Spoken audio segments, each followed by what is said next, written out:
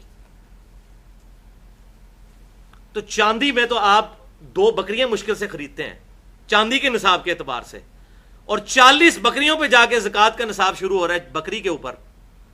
تو چاندی کے اوپر نصاب اگر لگایا جائے تو پھر تو 2 بکریوں کے اوپر زکوٰۃ. تو یہ ان لاجیکل بات ہے. کرنسی نوٹ چاہے وہ روپیہ ہو, ڈالر ہو, پاؤنڈ سٹرلنگ ہو, یورو ہو, ریال ہو, یہ ایکویلنٹ ہوگا گولڈ کے.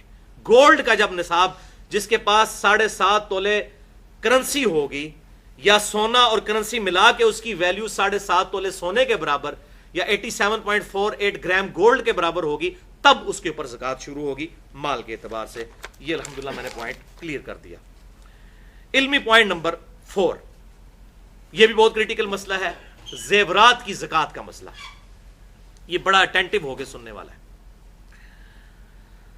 بھائیو. سنن ابی داؤد میں ایک حدیث ہے انٹرنیشنل نمبرنگ کے مطابق 1563 کہ آپ صلی اللہ علیہ وسلم کی خدمت میں 2 عورتیں حاضر ہوئیں جن کے ہاتھوں میں سونے کے کنگن تھے موٹے موٹے. آپ صلی اللہ علیہ وسلم نے ان عورتوں سے پوچھا کیا تم اس سونے کی زکوٰۃ ادا کرتی ہو؟ تو انہوں نے کہا یا رسول اللہ نہیں. تو آپ صلی اللہ علیہ وسلم نے ارشاد فرمایا کیا تم یہ چاہتی ہو کہ اللہ تعالیٰ قیامت کے دن آگ کے کنگن تمہیں پہنائے؟ بولے اعوذ باللہ تعالیٰ. انہوں نے کہا یا رسول اللہ نہیں. تو فرمایا پھر ان کی زکوٰۃ ادا کیا کرو. یہ ہے بیسیکلی وہ بنیادی حدیث جس کی بنیاد پر زیورات کی زکوٰۃ کا مسئلہ امت کی اکثریت نے ڈیڈکٹ کیا. اجماع تو نہیں ہے, اختلاف ہے اس میں, بہرحال اکثریت نے اسے ڈیڈکٹ کیا. اچھا, اسی حدیث کا ایک طرق جامعہ ترمذی میں بھی انٹرنیشنل نمبرنگ کے مطابق 637 نمبر ہے. امام ترمذی رحمۃ اللہ علیہ نے یہی حدیث لکھ کر کہا یہ حدیث صحیح نہیں ہے, اور پھر انہوں نے ایک سٹیٹمنٹ دے دی کہ زیورات کی زکوٰۃ کے اوپر جتنی حدیثیں ہیں وہ ضعیف ہیں. اس حدیث کو بھی انہوں نے ضعیف کہا, لیکن امام ترمذی کے پاس جو سند ہے وہ واقعی ضعیف ہے. اس میں ابن لہیہ مدلس ہیں اور ان سے روایت کر رہے ہیں, اور مدلس کی ان والی روایت سما کی تصریح کے بغیر ضعیف ہوتی ہے. لیکن امام ابو داؤد یہی حدیث لے کر آئے انٹرنیشنل نمبرنگ کے مطابق سنن ابی داؤد میں 1563, تو وہ حدیث صحیح سند کے ساتھ ہے الحمدللہ. پھر امام ترمذی نے لکھا کہ زیورات کی زکوٰۃ کے بارے میں اختلاف ہے. جامعہ ترمذی 637 نمبر حدیث کے انڈر انہوں نے لکھا کہ امام احمد بن حنبل اور امام شافعی رحمۃ اللہ علیہ اور باقی ائمہ بھی یہ کہتے ہیں کہ زیورات کے اوپر زکوٰۃ نہیں ہے, لیکن امام ابو حنیفہ رحمۃ اللہ علیہ اور باقی ائمہ زیورات کی زکوٰۃ کے قائل ہیں, اور میرے نزدیک بھی امام حنیفہ رحمۃ اللہ علیہ کا موقف مضبوط ہے اس حدیث کی روشنی میں. بہرحال اب میں لاجیکلی اسے ڈسکس کرتا ہوں بھائیوں کہ یہ حقیقت ہے کہ انڈیا, پاکستان اور بنگلہ دیش کے کلچر میں عورتوں کے پاس جو زیورات ہوتے ہیں وہ کنز کی شکل میں ہی ہوتے ہیں. ان کو بھی یہ پتا ہوتا ہے یہ ہماری جمع پونجی ہے, مشکل وقت میں کام آئے گی. ہر وقت عورت نے وہ زیور پہنا نہیں ہوتا, اس سونے کو جوڑ کے ہی اس نے رکھا ہوتا ہے, بچت کی فارم میں رکھا ہوتا ہے, کنز کی فارم میں. لہذا لاجیکلی جب ہم خود ذہن سے سمجھ رہے ہیں کہ یہ سیونگ ہے, وہ عورت تو 2 کانٹے پہن لے گی یا 1 لاکٹ پہن لے گی یا 2-3 چوڑیاں پہن لے گی, باقی جو زیور جوڑا ہوتا ہے اس نے وہ کنز کی فارم میں کبھی کبھار پہنتی ہے. تو یہ عقل بھی مانتی ہے کہ اس کے اوپر زکوٰۃ ہونی چاہیے, وہ کنز کی شکل میں ہے, خزانے کی شکل میں ہے, سیونگ کی شکل میں ہے. بعض لوگ اس میں پھر یہ بھی چکر کرتے ہیں, وہ کہتے ہیں جی اسی تے بچیاں دے نہ کر دیتا ہے جی زیور.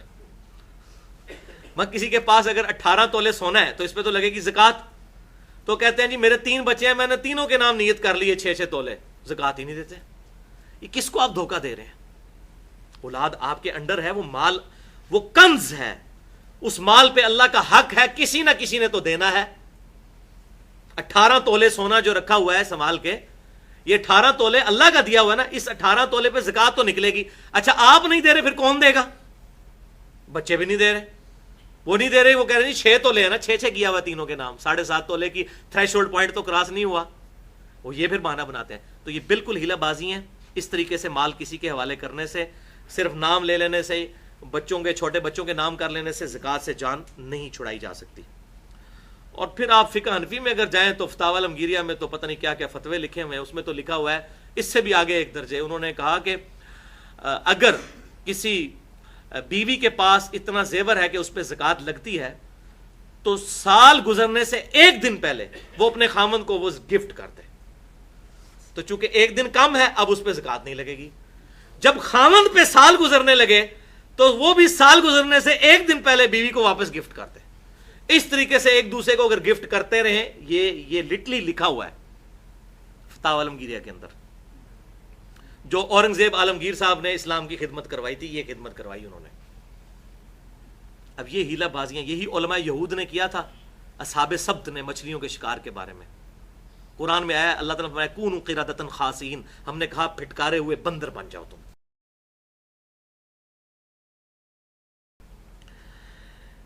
اس حوالے سے میرے نزدیک آپٹیمل سولوشن یہ ہے زیورات کی زکوٰۃ کے حوالے سے، ایک حدیث کی روشنی میں جو بخاری اور مسلم کی متفقن علیہ حدیث ہے۔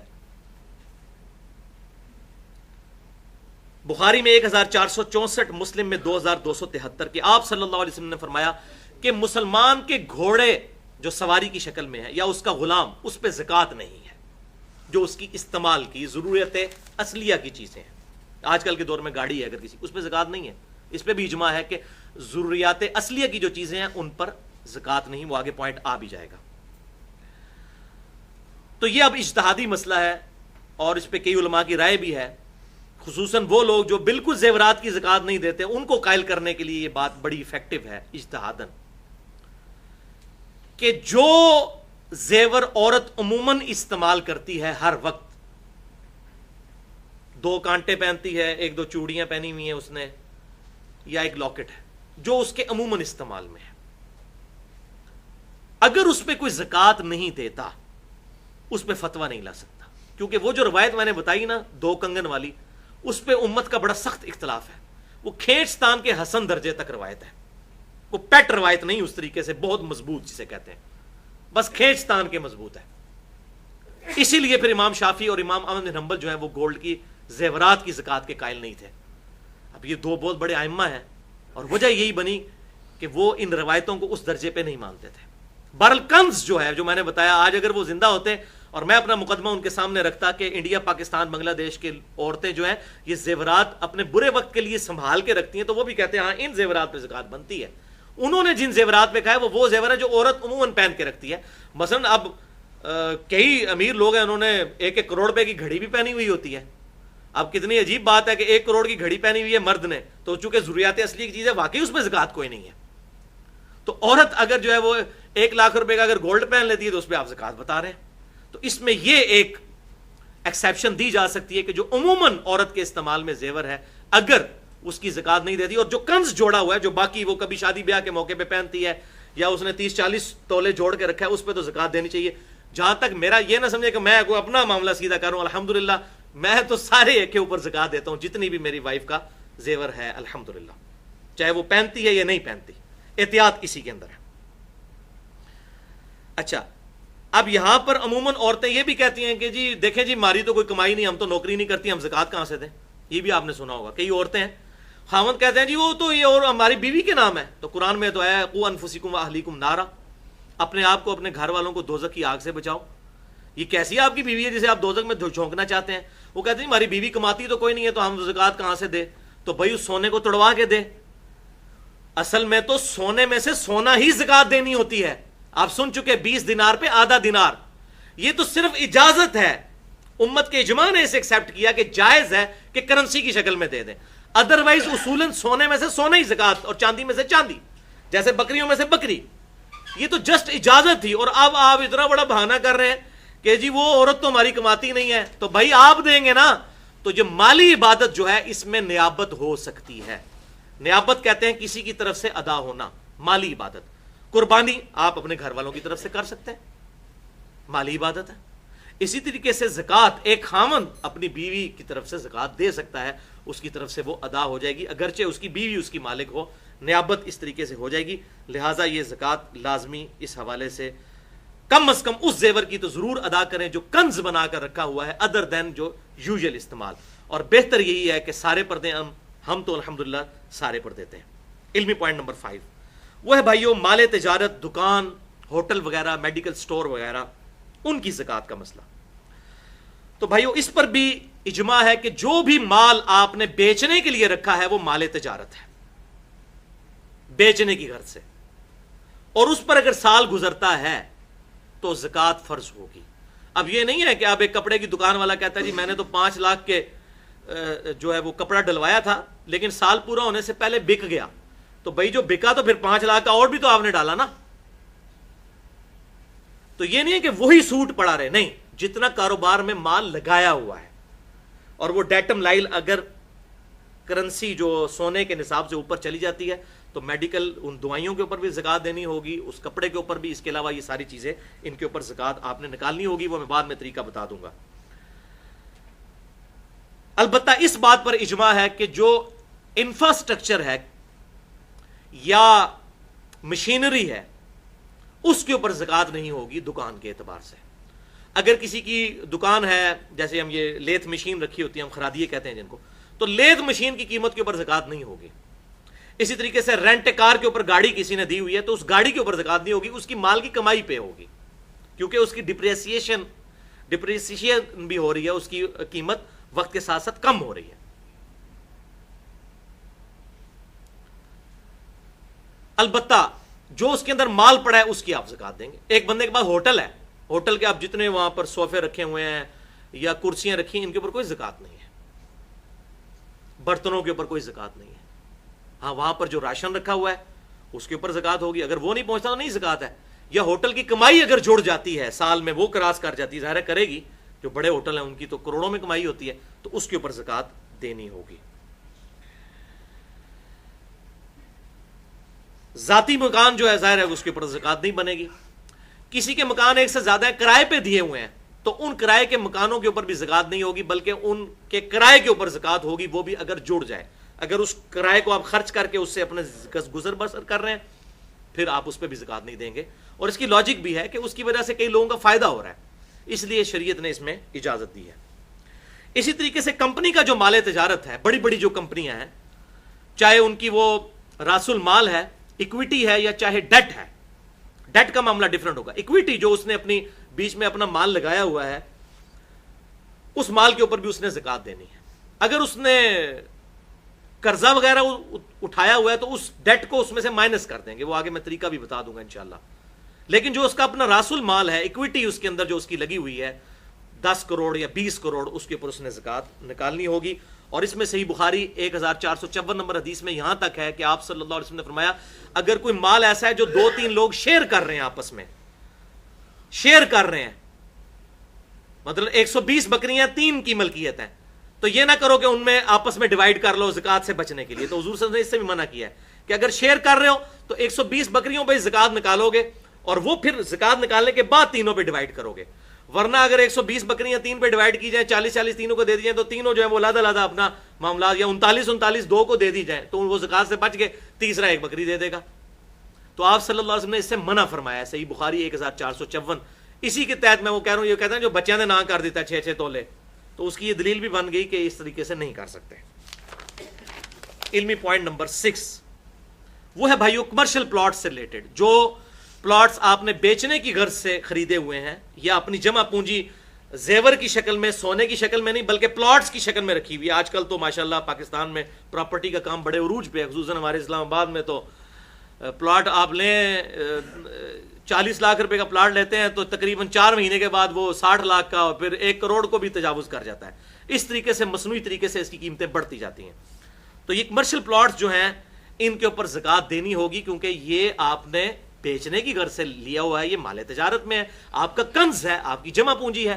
ورنہ تو اگر میرے پاس 40 تولے سونا ہے تو میں زکات سے بچنے کے لیے وہ بیچ کے ایک پلاٹ لے لوں، میں کہوں جی اس پلاٹ میں گندم وغیرہ تو اگاتا نہیں ہوں، لہٰذا میرے پہ عشر کوئی نہیں، زکات ہی کوئی نہیں۔ وہ زرعی زمین کے لیے ہے، اس پہ نہیں ہے۔ لیکن جو کمرشل پلاٹس ہیں جو آپ نے بیچنے کی غرض سے لیے ہوئے ہیں، سوائے اس پلاٹ کے جس پہ آپ نے اپنا ذاتی مکان بنانا ہے، ذاتی مکان چونکہ ضروریات اصلیہ ہے، اس پہ زکات نہیں ہوگی۔ باقی جو پلاٹس آپ نے اپنی جمع پونجی رکھی ہوئی ہے اس کے اوپر آپ نے زکات نکالنی ہوگی، اور وہ بھی ہر سال آپ کیلکولیٹ کریں گے اس کی قیمت فروخت کے اعتبار سے۔ ایویں زبانی کلامی قیمت نہیں. ویسے وہ کہتے ہیں جی جناب تہاڈا پلاٹ جناب 1.5 کروڑ دا ہو گیا ہے, بیچنے جائیں تو 1 کروڑ 10 لاکھ بھی مشکل سے ملتا ہے. تو بالکل جب بیچنے والی جو قیمت ہے نا اس کے اوپر 1.5 کروڑ کے اوپر زکات نہیں دیں گے. پھر اگر 1 کروڑ کا بک رہا ہے تو 1 کروڑ کے اوپر زکات دینی ہوگی. اس میں یہ آسانی ہو سکتی ہے کہ جب آپ پلاٹ بیچ لیں اس کے بعد 2-3 سال آپ نے جتنے پلاٹ رکھا ہے اتنے سال کی زکات بعد میں بھی نکالی جا سکتی ہے اگر کوئی شخص اتنی رقم نہیں رکھتا. اس میں ایک اجازت موجود ہے. علمی پوائنٹ نمبر 7 وہ ہے قرض کی زکات کا مسئلہ. آپ نے کسی کو قرض دیا, مالک تو آپ ہی ہیں بھائی.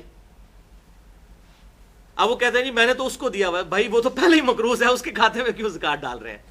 زکات تو آپ نے دینی ہے. ہاں ایک طریقے سے آپ زکات سے بچ سکتے ہیں کہ آپ اس کو قرض معاف کرتے ہیں, پھر آپ کو زکات نہیں دینی پڑے گی, پھر اس کو دینی پڑے گی.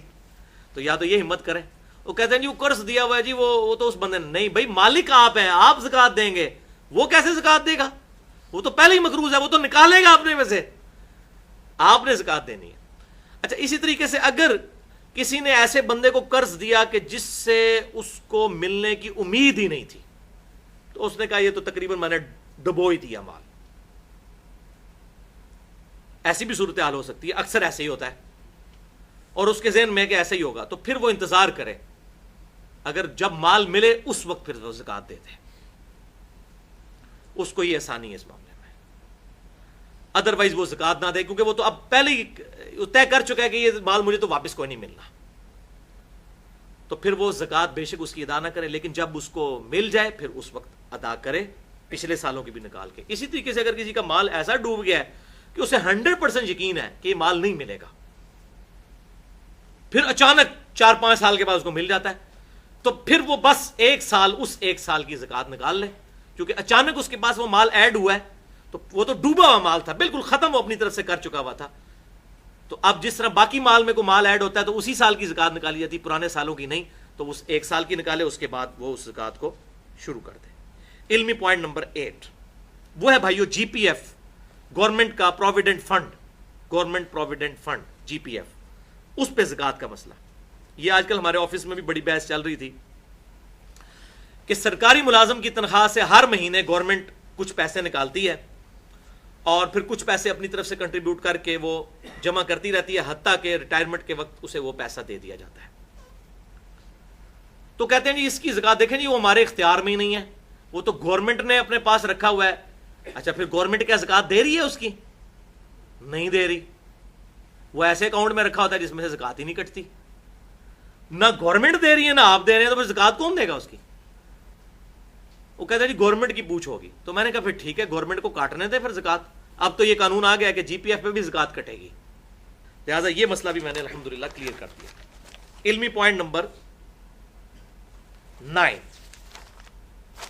اور وہ ہے بھائیو بینک کی کاٹی ہوئی زکات کا مسئلہ.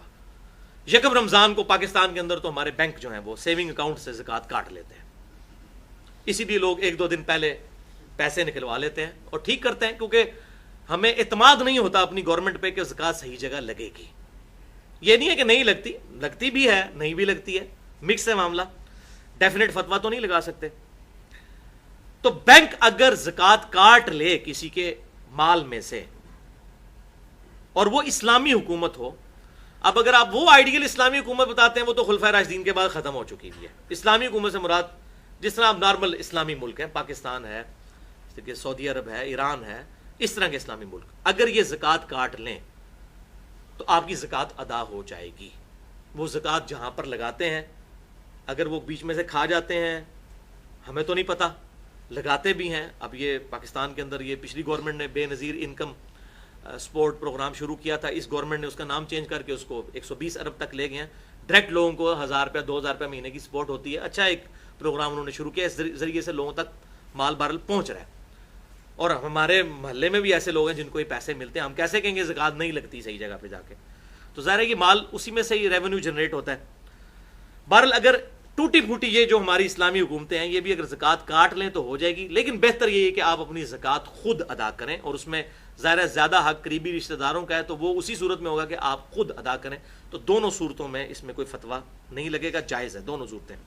علمی پوائنٹ نمبر 10 یہ ذرا کڑوی بات ہے بھائیو, اور وہ ہے ٹیکسز کا مسئلہ کہ گورنمنٹ ہمارے ٹیکس کاٹتی رہتی ہے، بجلی کے بل کے اوپر بھی ٹیکس، انکم کے اوپر بھی ٹیکس، ایک صابن کی ٹکیا کے اوپر بھی ٹیکس، ٹھیک ہے، ہر چیز کے اوپر گورنمنٹ ہم سے ٹیکس کاٹتی ہے۔ اب ظاہر ہے کہ یہ جو حکومت کا نظام ہے، چاہے وہ فوجیوں کی تنخواہیں ہوں یا یہ سڑکیں بنانا ہو، پل بنانا ہو، اس طریقے سے ویلفیئر کے کام کرنے ہوں، ایئرپورٹس بنانے ہوں، ریلوے اسٹیشن بنانے ہوں، یہ سارا مال ظاہر ہے حکومت ٹیکسز کے ذریعے ہی کرتی ہے۔ اور جو اسلامی حکومت ہے اس میں 3 ہی سورسز ہیں مال کمانے کے۔ نمبر 1 زکوٰۃ، نمبر 2 جزیہ، جو آج تقریباً ناپید ہو چکا ہے، یعنی غیر مسلم رہتے ہوں تو وہ اپنی حفاظت کے لیے مسلمانوں کو سالانہ 4 دینار سونے کے دیں گے جزیہ، اور نمبر 3 مال غنیمت، کہ اگر کبھی کافروں کے ساتھ قتال ہو اور اس میں جو مال آئے۔ یہ 3 سورسز اسلامی حکومت کے، دنیا کا نظام اپنے نظام حکومت چلانے کے لیے، چاہے اس میں امام مسجد کی تنخواہیں ہوں یا فوجیوں کی تنخواہیں ہوں یا سڑکیں بنانا ہو یا نیو بارن جو بیبی ہیں ان کے جو ہے وہ ان کے لیے ویلفیئر اسٹیٹ بنانا ہو، جیسے سیدنا عمر فاروق رضی اللہ تعالیٰ عنہ کے مبارک دور میں تھی، تو یہ سارا سورس جو ہے وہ ان چیزوں سے پورا ہوگا۔ اب یہ اجتہادی مسئلہ ہے کہ ہماری گورنمنٹ بھی جتنے کام ویلفیئر کی کرتی ہے وہ ٹیکسز کے ذریعے کرتی ہے۔ تو اگر کوئی شخص اپنا ایگزیکٹ ٹیکس کیلکولیٹ کرتا ہے سال کا کہ اتنا ٹیکس گورنمنٹ میرا کاٹ چکی ہے، تو یہی وہ زکوٰۃ تھی جو میں نے گورنمنٹ کو دینی تھی، اس نے رفاع عامہ کے کام کرنے تھے۔ اور رفاع عامہ کے جو کام ہے اس میں امیر غریب کا فرق نہیں ہوتا۔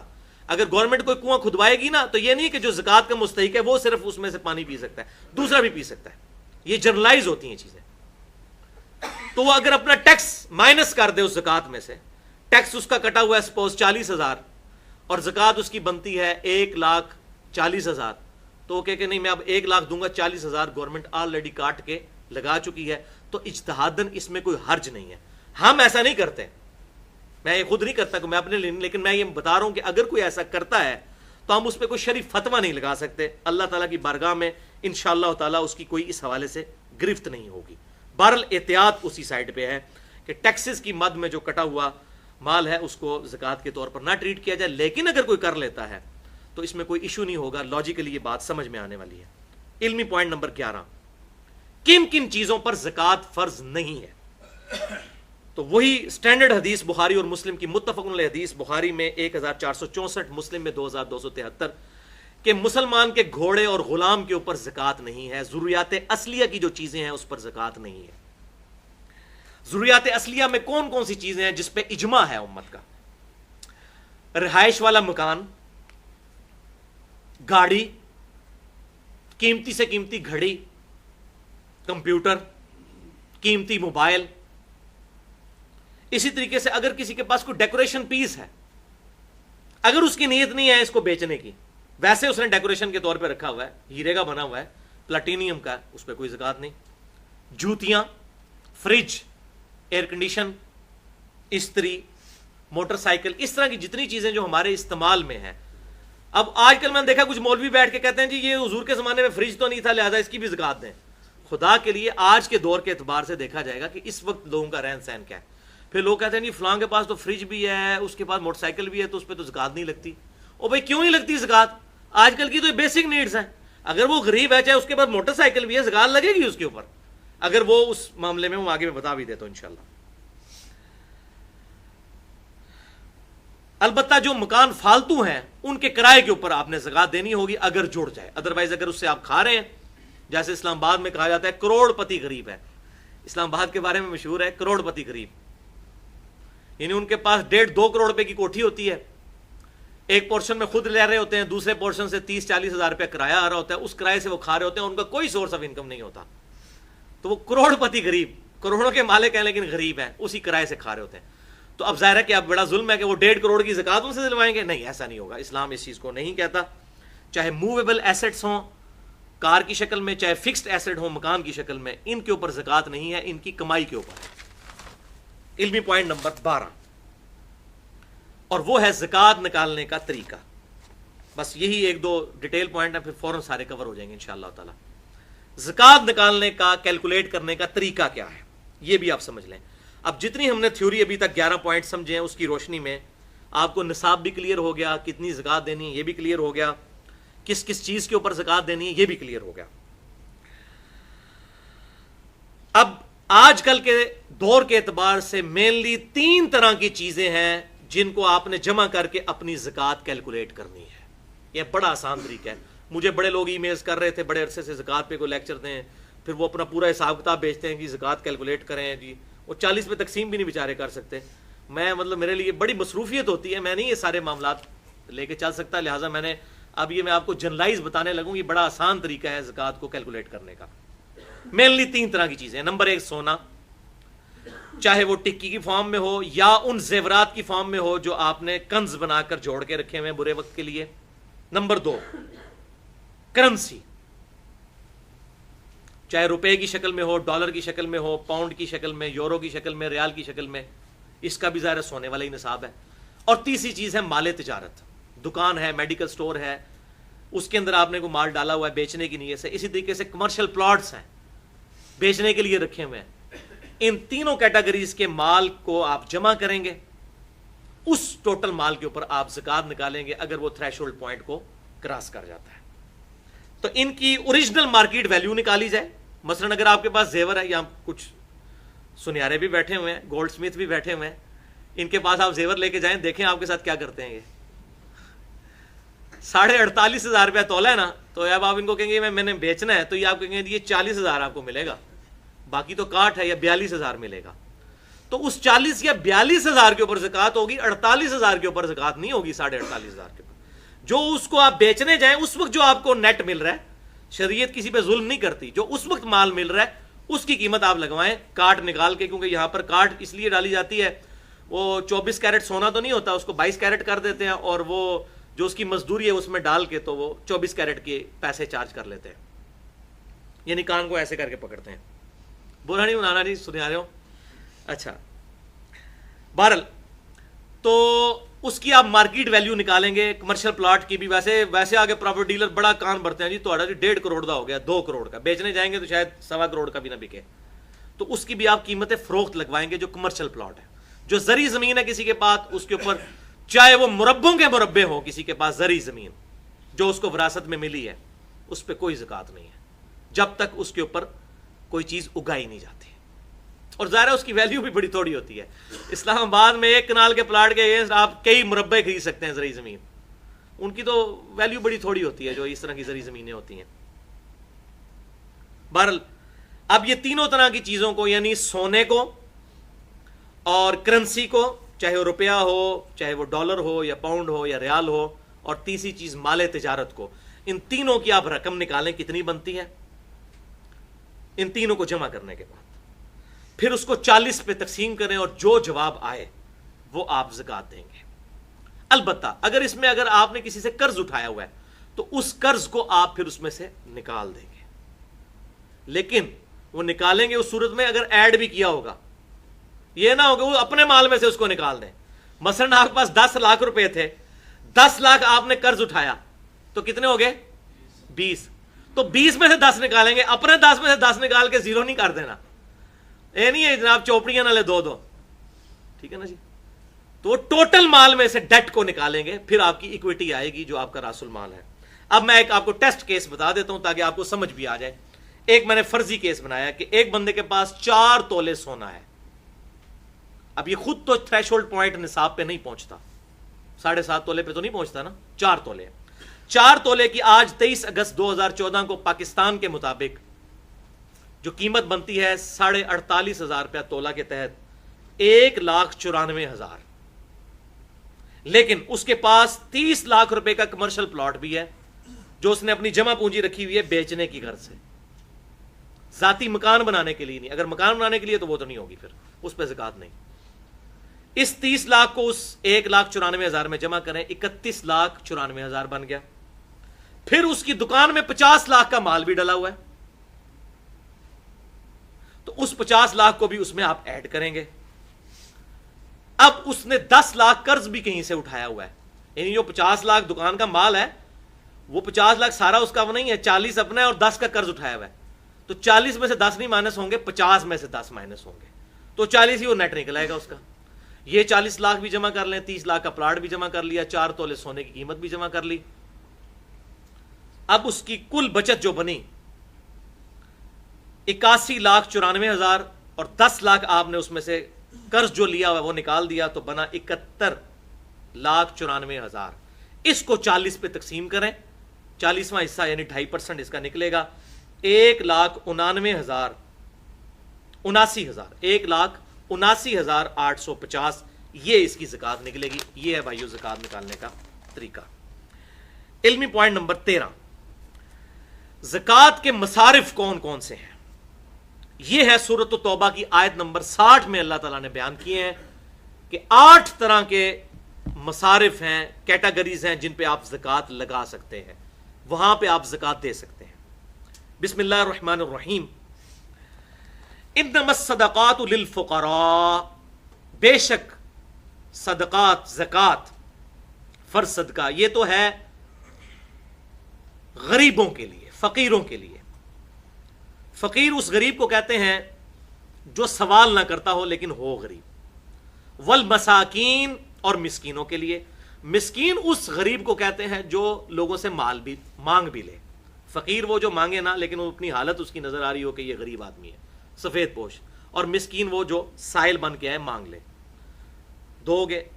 نمبر 3 والعاملین, اور زکات وصول کرنے والے یعنی سرکاری ملازم جو اس ڈیوٹی پر ہیں کہ لوگوں سے جا کے زکات کیلکولیٹ کرتے ہیں, کلیکٹ کرتے ہیں. اس زمانے میں بھی ظاہر ہے اونٹ بکریاں اور یہ گائے وغیرہ لے کے آنا یہ بڑی ذمہ داری کا کام تھا, اتنی دور سے جا کے یہ ساری چیزیں.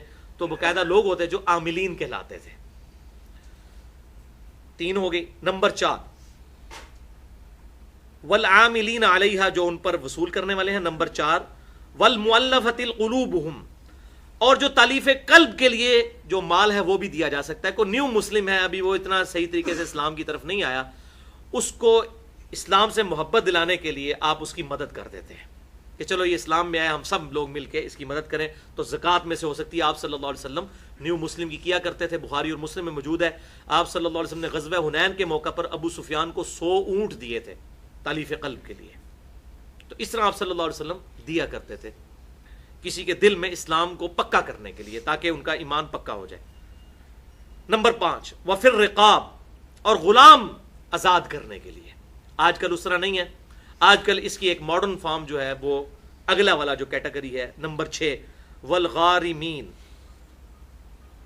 مقروض لوگ, ان کی گردن چھڑانے کے لیے. کوئی بہت قرضے کے تلے دب چکا ہے, اس کو اس قرضے سے آزاد کروانے کے لیے آپ زکات دے سکتے ہیں. اسی طریقے سے غلام آزاد کرنا یہ بھی ہو سکتا ہے کہ کوئی بندہ بیچارہ بے قصور کسی تھانے میں قید ہو گیا اور آپ ضمانت میں کچھ پیسے دینے پڑ جاتے ہیں آپ کو اس کو نکالنے کے لیے, یا کسی سے غلطی سے قتل ہو گیا, آپ اس کی دیت ڈیمانڈ کر رہے ہیں اور اس کے پاس کچھ نہیں دینے کو, تو اس کی دیت کی طرف سے بھی یہ ادا کیا جا سکتا ہے زکات کا پیسہ. اس پہ حدیث بھی موجود ہے, وہ اینڈ پہ میں بتا دوں گا. وفی سبیل اللہ, یہ 7 نمبر. اور اللہ کی راہ میں, پرٹیکولر اس سے مراد تو جہاد فی سبیل اللہ ہے.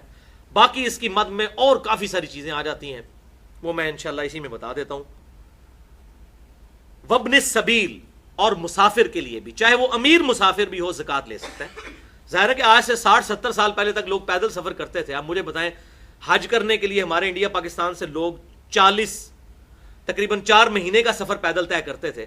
اب اس دوران اگر ڈاکو راستے میں لوٹ لیں تو آپ کے پاس تو کچھ بھی نہیں ہے, آپ تو جناب ایزی لوڈ بھی نہیں کروا سکتے اس زمانے میں. یہ تو 40-50 سال ہوئے نا, 1350 سال تو ہم نے اس طرح کے ہی دیکھے ہیں نا. آج کے زمانے سے تو نہ سوچیں. اسی طریقے آج کل بھی ہو جاتا ہے کہ آپ کسی دوسرے شہر میں گئے ہوئے ہیں, وہاں آپ کی جیب کٹ گئی ہے, تو ظاہر ہے اب آپ کو گھر آنے کے لیے یا تو اب یہ ایزی پیسہ والا معاملہ, اس طرح کی جو چیز شروع ہوئی ہے اسے کر سکتے ہیں. وہ بھی جو بیچارہ پڑھا لکھا بندہ ہے وہی کر لے گا نا. عام آدمی تو کسی کی ریکویسٹ ہی کرے گا نا کہ بھائی مجھے تھوڑا کرایہ دے دے, میں اپنے گھر تک تو پہنچ جاؤں. تو مسافر چاہے امیر ہو یا غریب, اس پہ زکات لگ سکتی ہے اور ہو جائے. فریضۃ من اللہ, یہ 8 جو مصارف ہیں یہ اللہ کی طرف سے فرض کیے ہوئے ہیں. واللہ علیم حکیم, اور اللہ تعالیٰ علم والا حکمت والا ہے. اللہ کو یہ پتا ہے کہ اس نے یہ نصاب کیوں ان لوگوں کے لیے زکات رکھی ہے. یہ اللہ کی حکمت کا تقاضا ہے, اس نے اپنے علم سے یہ چیزیں جج کی ہوئی ہیں. بخاری اور مسلم کی متفق علیہ حدیث ہے, بخاری میں 1496, مسلم 121, کہ آپ صلی اللہ علیہ وسلم نے ارشاد فرمایا کہ زکات مالداروں سے لے کر غریبوں میں تقسیم کی جائے گی. یعنی امیروں سے لے کر امیروں میں نہیں, مالداروں سے لے کر غریبوں میں، اور وہ یہ 8 کیٹیگری اوپر آ گئی۔ اس بات پر بھی اجماع ہے کہ میاں اپنی بیوی کو زکوٰۃ نہیں دے سکتا اور بیوی اپنے خاوند کو زکوٰۃ نہیں دے سکتی۔ ویسے تو بخاری اور مسلم میں آتا ہے کہ جو مرد اپنے بال بچوں پہ جو کچھ لگاتا ہے وہ صدقہ ہے، لیکن وہ زکوٰۃ نہیں لگا رہا ہوتا، مراد یہ اللہ کے حضور صدقہ لکھا جائے گا۔ جیسے میں نے پچھلی دفعہ کتنی بتائیں، سبحان اللہ بھی کہنا صدقہ ہے، الحمدللہ کہنا بھی صدقہ ہے، لا الہ الا اللہ بھی صدقہ ہے، اللہ اکبر بھی صدقہ ہے۔ اس طرح میاں بیوی کا ایک دوسرے پہ خرچ کرنا بھی صدقہ ہے، اور اس میں صحیح مسلم کی میں نے حدیث بتائی تھی، ایون میاں بیوی کا آپس میں ازدواجی تعلق قائم کرنا بھی صدقہ ہے، اس پہ بھی ثواب ملے گا۔ لیکن آپس میں ایک دوسرے کو زکوٰۃ نہیں دے سکتے، وہ جو فتاوی عالمگیریہ والا مسئلہ ہم نے سنا، وہ والا چکر بھی نہیں کر سکتے، ہیلا بازی بھی نہیں کر سکتے۔ اسی طریقے سے اس پہ بھی اجماع ہے کہ اولاد کو زکوٰۃ نہیں دی جا سکتی، اولاد اپنے ماں باپ کو نہیں دے سکتی۔ ماں باپ میں اس کے اپنے ماں باپ بھی شامل ہیں، دادی دادا بھی شامل ہیں، اور نانی نانا بھی شامل ہیں۔ یعنی آپ خود جس کی اولاد ہیں یا جو آپ کی نسل سے ہے، ان کو آپ ڈائریکٹ زکوٰۃ نہیں دے سکتے، لیکن بہن بھائیوں کو آپ زکوٰۃ دے سکتے ہیں، اور سب سے افضل زکوٰۃ یہی ہے۔ بخاری اور مسلم کی متفق علیہ حدیث ہے، بخاری میں 1466، مسلم میں 2318، اور سنن نسائی میں بھی ڈیٹیل کے ساتھ 2583 ہے۔ آپ صلی اللہ علیہ وسلم نے فرمایا کہ عام غریب آدمی کو صدقہ دینے کا 1 اجر ہے، اور رشتہ دار غریب کو دینا 2 اجر ہے، کیونکہ اس میں اللہ تعالیٰ صدقے کا اجر بھی دے گا اور رشتہ داروں کے ساتھ حسن سلوک اور صلہ رحمی کرنے کا اجر بھی دے گا۔ لہذا رشتہ داروں کو دینا زیادہ افضل ہے، ڈبل ثواب ہے۔ اور یہ اس لیے ہے کہ اکثر جیلسی بھی رشتہ داروں میں ہوتی ہے، یہ تویز دھاگے بھی رشتہ دار کرواتے ہیں، ایک دوسرے کو وہ پھلتا پھولتا نہیں دیکھ سکتے، دوسرا بندہ کبھی بھی آپ سے جیلس نہیں ہوتا۔ تو اللہ تعالیٰ نے ہماری اسی انسٹنکٹ پہ اسٹرائک کیا ہے کہ سب زیادہ ثواب ملے گا رشتہ داروں کو دو۔ اور اکثر لوگ ناراض ہوتے ہیں، اس نے منو اپنی دھی کا رشتہ نہیں دیتا سی، تے انہیں نہیں سی کیتا جی، میں تے گھر بھی نہیں وڑنا، اس نے مجھے اپنی بیٹی کا رشتہ نہیں دیا تھا، میں نے جانا ہی نہیں ہے، وہ غریب ہیں۔ لوگوں کو زکوٰۃ دیتے رہیں گے اور اپنے غریب بہن بھائیوں کو زکوٰۃ نہیں دیتے، یہ بہت غلط پریکٹس ہے، اللہ تعالیٰ اس سے محفوظ فرمائے۔ اچھا، اس پہ بھی اجماع ہے امت کا کہ جو فرض صدقہ ہے یہ صرف مسلمان کو دیا جائے گا، فرض صدقہ یعنی زکوٰۃ۔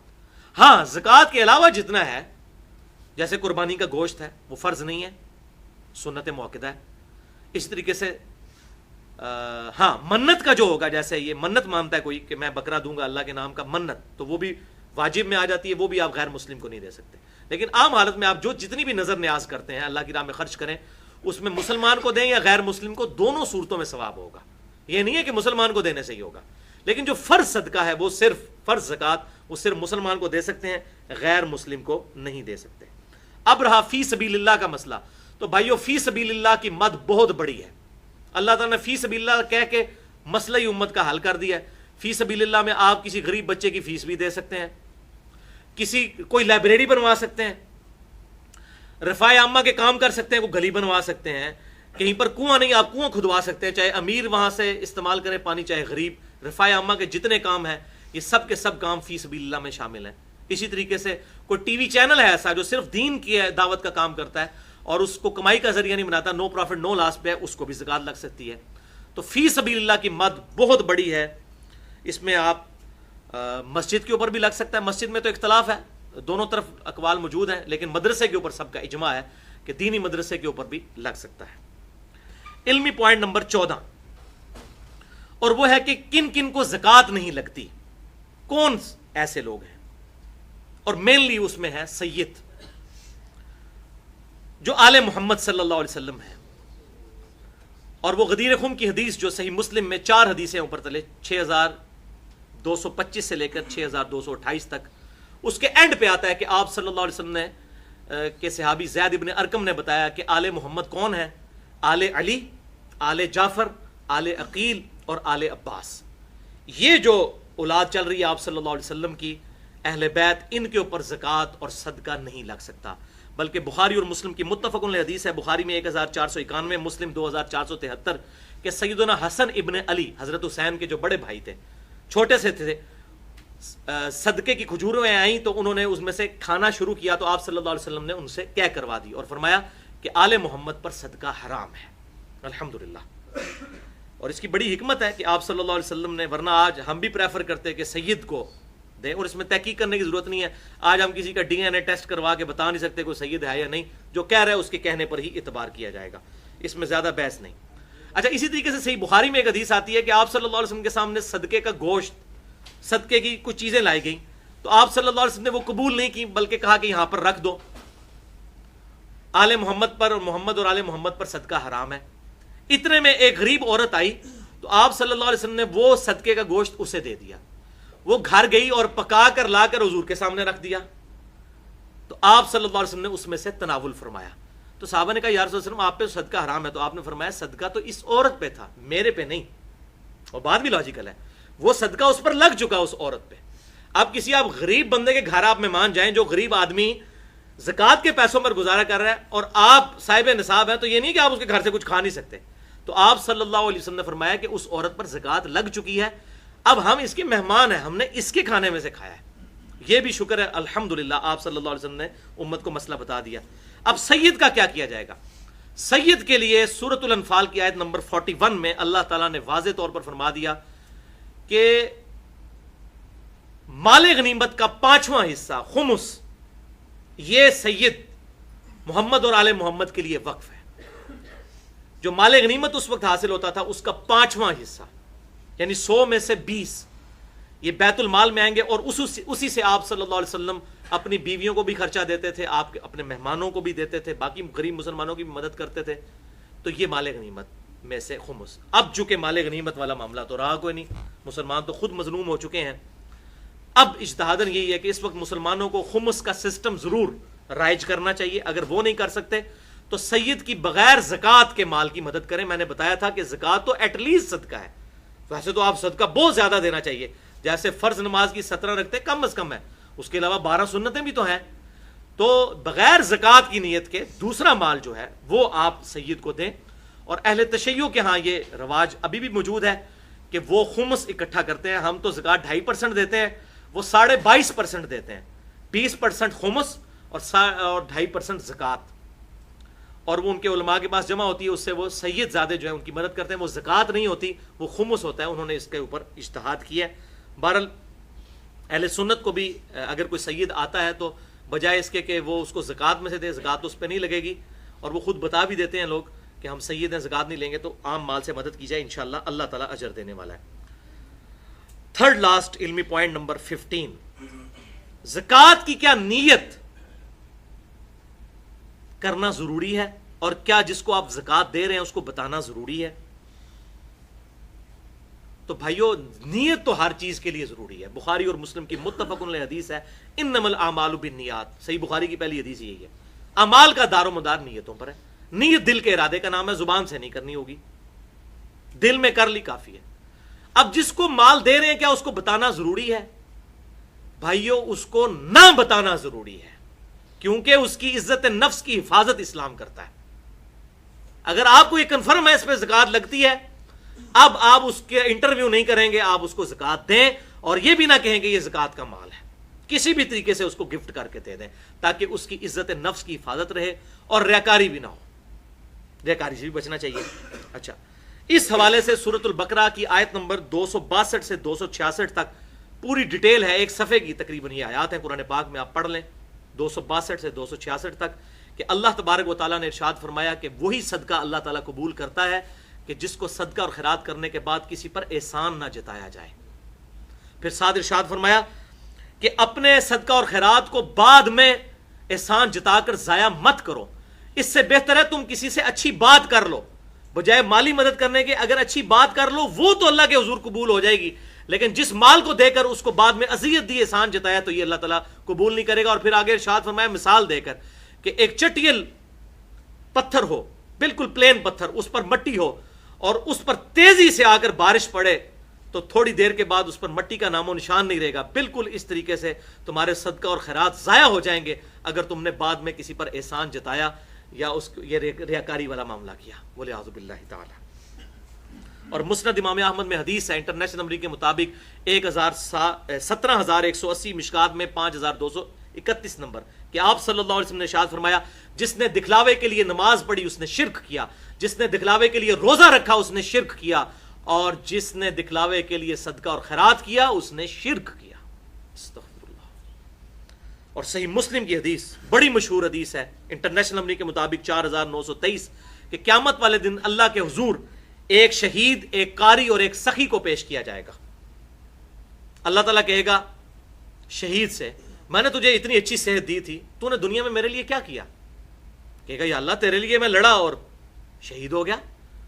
اللہ تعالیٰ فرمائے گا تو اس لیے لڑا تھا کہ لوگ تجھے بڑا بہادر کہیں، لہٰذا لوگوں نے تجھے بہادر کہا، تجھے دنیا میں ہی اپنے اعمال کا اجر مل چکا. پھر قاری کو، عالم کو اللہ تعالیٰ بلائے گا، وہ کہے گا یا اللہ میں نے تو بڑی دین کی خدمت کی تھی.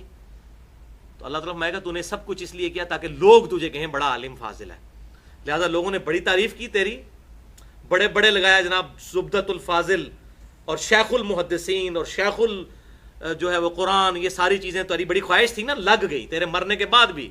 حافظہ اللہ اور رحمہ اللہ اور جناب دامت برکاتہم العالیہ اور پتہ نہیں کیا مدہ ذلہ عالیہ، پتہ نہیں کیا کچھ، تو یہ سارا کچھ اتنے ٹائٹل جو تو ہیں تغمے لے چکا ہے نشان حیدر کے دنیا میں. اور اسی طریقے سخی کو بلایا جائے گا کہ یا اللہ میں نے تو اتنا تیری مال میں خرچ، تیری راہ میں خرچ کیا، میں نے تو مسجد میں جب ٹوٹیاں لگوائیں اس کے اوپر باقاعدہ پلیٹ لگوائی تھی کہ یہ میں نے لگوائی ہے، اب بھی تجھے یقین نہیں آیا یا اللہ؟ والعیاذ باللہ تعالیٰ. یہ ان بریکٹس ہے. اللہ تعالیٰ فرمائے گا یہ سب کچھ تو نے اس لیے کیا کہ لوگ تجھے کہیں بڑا نیکوکار ہے. اور لوگ باقاعدہ اعلان کرواتے ہیں جی یہ فلانے چودھری صاحب نے دیتا ہے، جی یہ 10 دیجیے، ملک صاحب نے دیتا ہے، جی مرزا صاحب نے دیتا ہے، فلاں صاحب نے دیتا ہے. تو اللہ تعالیٰ فرمائے گا تیری دنیا میں بڑی تعریف ہوئی کہ بڑا سخی تھا. پھر آپ صلی اللہ علیہ وسلم ارشاد فرماتے ہیں اللہ تعالیٰ تینوں کو اوندہ منہ کر کے دوزخ میں ڈال دے گا. والعیاذ باللہ تعالیٰ. اللہم اجرنی من النار. صحیح مسلم میں ایک اور حدیث ہے 6543 کہ آپ صلی اللہ علیہ وسلم نے فرمایا اللہ تعالیٰ تمہاری شکلوں اور مال کو نہیں دیکھتا بلکہ دلوں اور اعمال کو دیکھتا ہے. اگر دل میں صحیح نیت ہے پھر یہ اعمال قبول ہیں.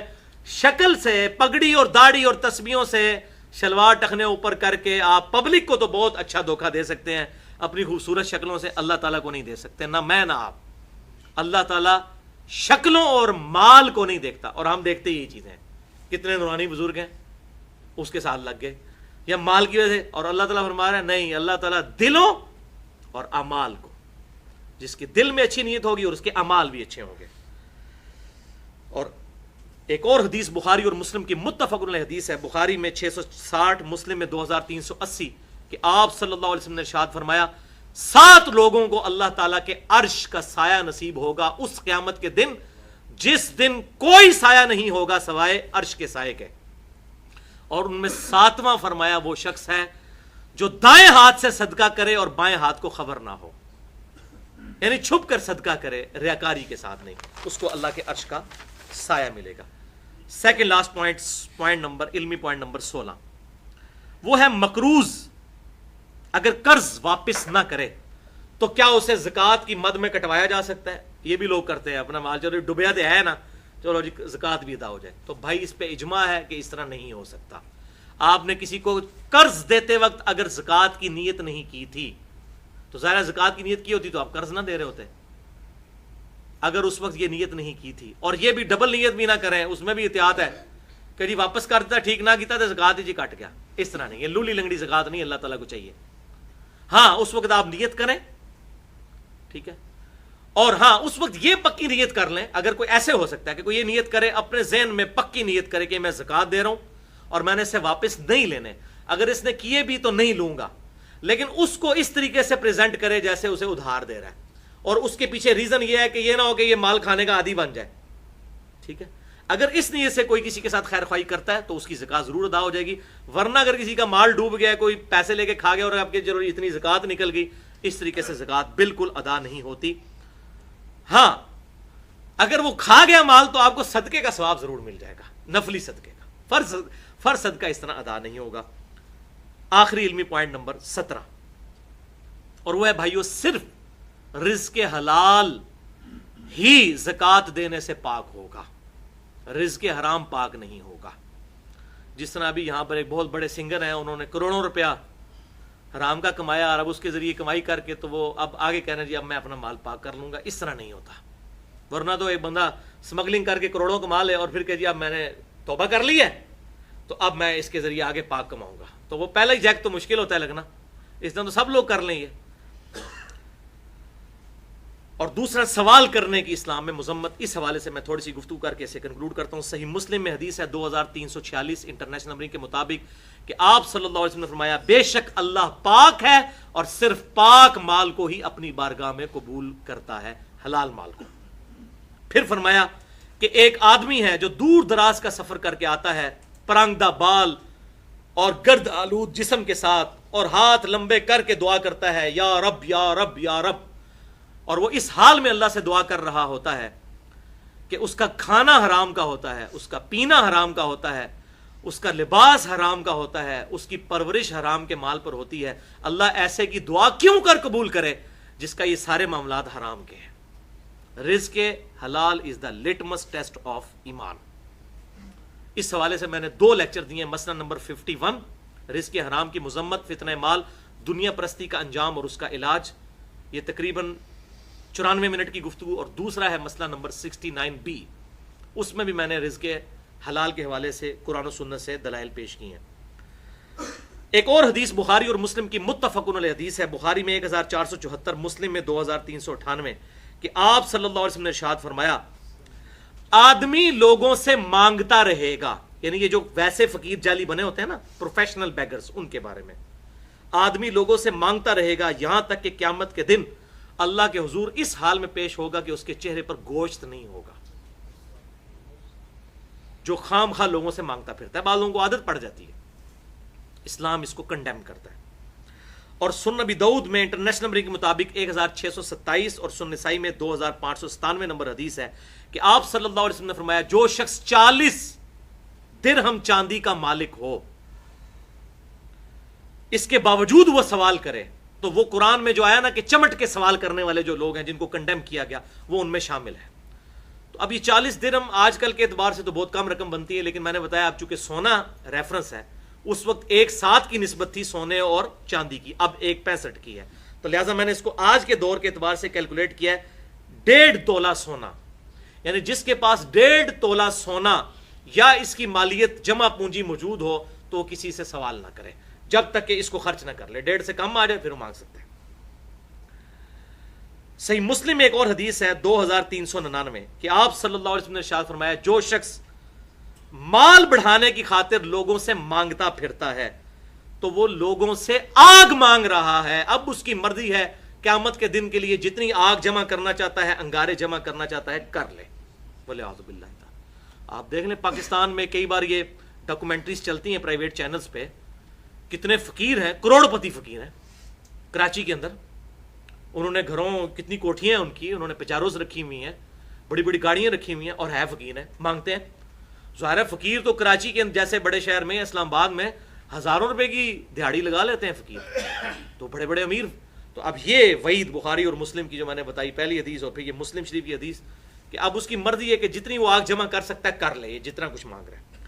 لیکن آپ کے پاس جو آیا آپ اس کو نہیں جانتے تو اس کو مت جھڑکیں. قرآن نے اس چیز کو اس سے منع کیا ہے. اگر آپ نے کچھ نہیں دینا تو بات نرمی سے اس سے کر لیں, یہ نہ کہیں کہ یار تم یہ سنو. ہاں جس کا آپ کو پتا ہے اسے پیار محبت سے سمجھائیں, اور یہی اسلام کی تعلیمات ہیں, اور یہی وہ آخری حدیث ہے جو میں نے اسلام کی فلسفی آپ کو بتانی تھی. یہ بہت امپورٹنٹ حدیث ہے, اسے زبانی یاد رکھیں اور لوگوں کو بتائیں. ویسے ہم نے یہ اپنے بچپن میں اسکول میں بھی حدیث پڑھی ہوئی ہے, لیکن یہ حدیث کا میں ریفرنس آپ کو دے دیتا ہوں, یہ آخر کے لیے میں نے رکھی تھی.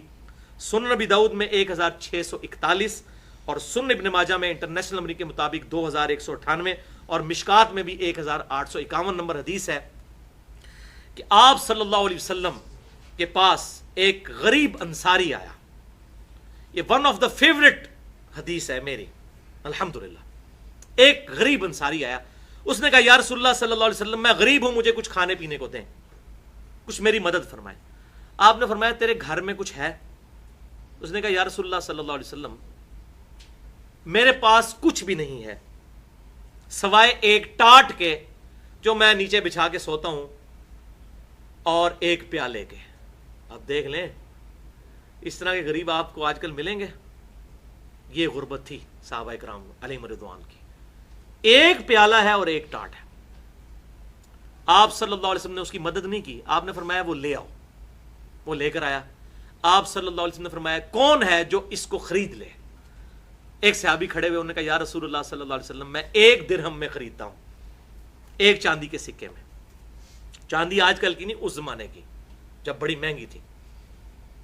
آپ صلی اللہ علیہ وسلم فرمایا کوئی اور خریدے، زیادہ قیمت لگائے اس کی. اب اس کی مدد کرنی تھی. ایک اور صحابی کھڑے ہوئے، انہوں نے کہا یا رسول اللہ صلی اللہ علیہ وسلم میں اسے 2 درہم میں خریدتا ہوں.